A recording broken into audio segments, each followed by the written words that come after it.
നമസ്കാരം, ഞാൻ മനോജ് നെടിയാക്കൽ. പുതിയൊരു വീഡിയോയിലേക്ക് എല്ലാവർക്കും സ്വാഗതം. അടുക്കളയിലെ ചെലവ് കുത്തനെ കുറയും. 440 രൂപയിൽ നിന്ന് 120 രൂപയിലേക്ക് വില ഇടിഞ്ഞു. സർവകാല റെക്കോർഡും ഭേദിച്ച് കുതിച്ചുയർന്ന വെളുത്തുള്ളി വിലയിൽ വൻ ഇടിവ്. നഗരത്തിലെ പച്ചക്കറി കടകളിൽ നിലവിൽ വെളുത്തുള്ളിയുടെ വില കിലോയ്ക്ക് 100 രൂപ മുതൽ 120 രൂപ വരെയായി. പാളയത്തെ മൊത്തക്കച്ചവട കേന്ദ്രങ്ങളിൽ വെളുത്തുള്ളിയുടെ വില ഗുണനിലവാര വ്യത്യാസമനുസരിച്ച് 65 രൂപ മുതൽ 90 രൂപ വരെയാണ്. കഴിഞ്ഞ മാസം 400 രൂപ വരെയും വിലയുണ്ടായിരുന്നിടത്ത് നിന്നാണ് ഇത്ര വേഗം വിലയിൽ കുറവുണ്ടായത്.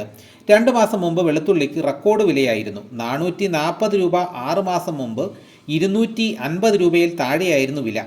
രാജസ്ഥാൻ, മധ്യപ്രദേശ് അടക്കമുള്ള സംസ്ഥാനങ്ങളിൽ ഉൽപ്പാദനം മുൻ വർഷത്തേക്കാൾ കുറഞ്ഞതാണ് വില ഉയരാൻ കാരണമായതായി വ്യാപാരികൾ പറയുന്നത്. വിത്തിനായി ശേഖരിക്കുന്ന ഊട്ടി വെളുത്തുള്ളിക്ക് വില 400 രൂപ മുതൽ 600 രൂപയ്ക്ക് മുകളിലെത്തിയതും കർഷകർക്ക് വെല്ലുവിളിയായിരുന്നു.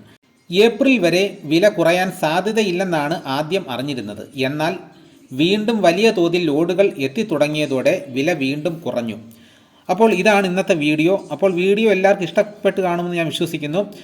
എല്ലാവരും ലൈക്ക് ചെയ്ത് സപ്പോർട്ട് ചെയ്യണം. മറ്റ് ഗ്രൂപ്പിലോട്ടൊക്കെ ഒന്ന് ഷെയർ ചെയ്യണം. ഇതേപോലെയുള്ള വീഡിയോസ് നിങ്ങൾക്ക് നോട്ടിഫിക്കേഷനായിട്ട് കിട്ടാൻ വേണ്ടിയിട്ട് ചാനൽ സബ്സ്ക്രൈബ് ചെയ്യാത്തവർ ചാനലൊന്ന് സബ്സ്ക്രൈബ് ചെയ്ത് വെക്കുക. മറ്റൊരു വീഡിയോയുമായിട്ട് ഉടനെ എത്താം. എല്ലാവർക്കും എൻ്റെ നന്ദി.